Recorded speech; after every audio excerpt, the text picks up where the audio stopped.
हाय, मैं हूं doctor Atul Gupta, orthopaedic surgeon Indore से। आज लेके आया हूं एक नया वीडियो आपके लिए। इस वीडियो में हम चर्चा करेंगे हील पेन के बारे में।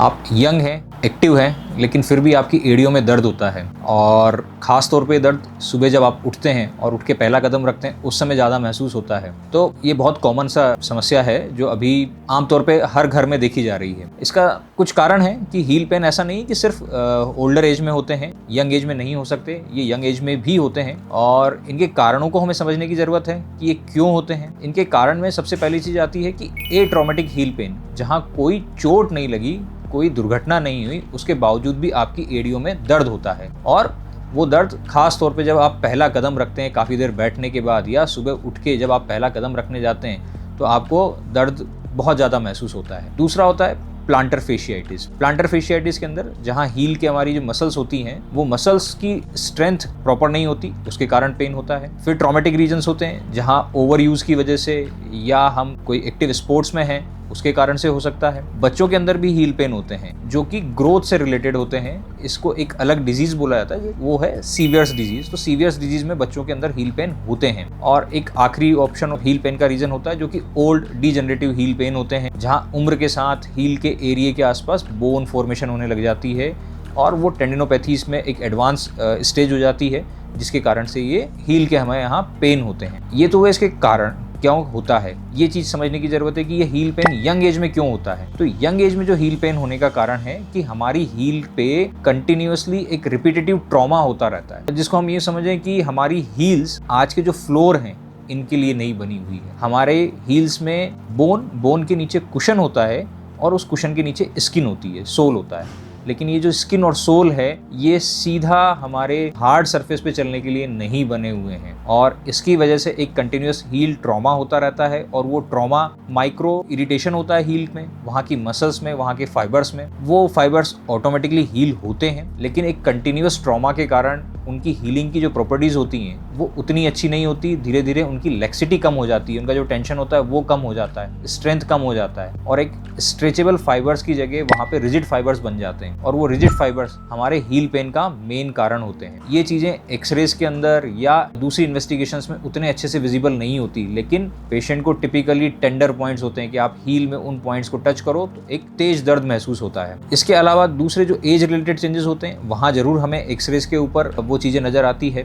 जहाँ पे आपकी एक्स्ट्रा बोन फॉर्मेशन होने लग जाता है, जिसको हम स्पर कहते हैं। जनरली कैल्केनियल स्पर्स जो होते हैं वो रेट्रोकैल्केनियल एरिया में होते हैं, मतलब कैल्केनियम के पीछे जहाँ पे हमारी मसल आके अटैच होती है। कुछ स्पर्स होते हैं जो कि हील के नीचे की तरफ होते हैं, वो भी पेनफुल होते हैं। इन सब तकलीफ के लिए आपको डॉक्टर को दिखाने की कब आवश्यकता है? जब आपको हील पेन परसिस्टेंट हो, आपने होम रेमेडीज यूज़ की हैं, घरेलू उपचार किए हैं, लेकिन उसके बावजूद भी आपको दर्द में आराम नहीं मिल रहा है। आप एक्टिव लाइफ स्टाइल में हैं, आप एक्सरसाइज भी करते हैं, आप वेट बियरिंग एक्सरसाइजेस भी करते हैं, आपका शू भी एक अच्छी क्वालिटी का है, लेकिन उसके बावजूद भी आपको हील पेन बना हुआ है, या कोई चोट जो हमें एड़ी के या पंजे के आसपास कहीं लगी हो। इन सब समस्याओं के बाद आपको किसी हड्डी रोग विशेषज्ञ की सलाह लेना चाहिए। कॉमन मिस्टेक्स क्या होती हैं जो जनरली पेशेंट्स करते हैं हील पेन वाले? पहला, चीज़ों को इग्नोर करते हैं। हील पेन हो रहा है, आज हुआ कल नहीं हुआ, ठीक हो जाएगा। लंबे समय से उस दर्द के साथ हम चल रहे हैं लेकिन हम उस पर ध्यान नहीं देते। हील पेन है, उसके साथ हम ओवर एक्टिविटीज़ करते चले जाते हैं। हम प्रॉपर शू नहीं पहनते। हमारा शू या हमारा जो फुटवेयर है वो बहुत बड़ा कारण है हील पेन के लिए। तो हमारा फुटवेयर जो है वो फ्लैट नहीं होना चाहिए, सॉफ्ट होना चाहिए, उसके अंदर आवश्यक कर्व जो होते हैं वो होना चाहिए, हाई हील नहीं होना चाहिए, फुटवेयर हार्ड नहीं होना चाहिए, सॉफ्ट फुटवेयर हो जिसके अंदर हमारी मीडियल साइड से हील रेज होता है वो होना चाहिए, नॉर्मल कर्व्स मेंटेन होना चाहिए और एक कंफर्टेबल शू होना चाहिए, या फुटवेयर जो भी आप पहनते हैं वो कंफर्टेबल होना चाहिए। आज की लाइफ स्टाइल में फुटवेयर हमें घर के अंदर भी पहनना ज़रूरी है। आप घर में भी फुटवेयर पहने, क्योंकि हमारे यहाँ की फ्लोरिंग्स जो हैं वो सॉफ्ट फ्लोरिंग नहीं है, वो कंफर्टेबल फ्लोरिंग नहीं है हमारे हील के लिए। एक और होता है कि सेल्फ ट्रीटमेंट। हम बिना किसी कारण को जाने खुद ही उन चीज़ों को ट्रीट करना शुरू कर देते हैं। तो सबसे पहले हमें कारण पता होना चाहिए कि हमारा हील पेन किस कारण से, एड़ी में जो दर्द है वो किस कारण से है, और फिर उसके लिए हम सही सलाह लें और उसका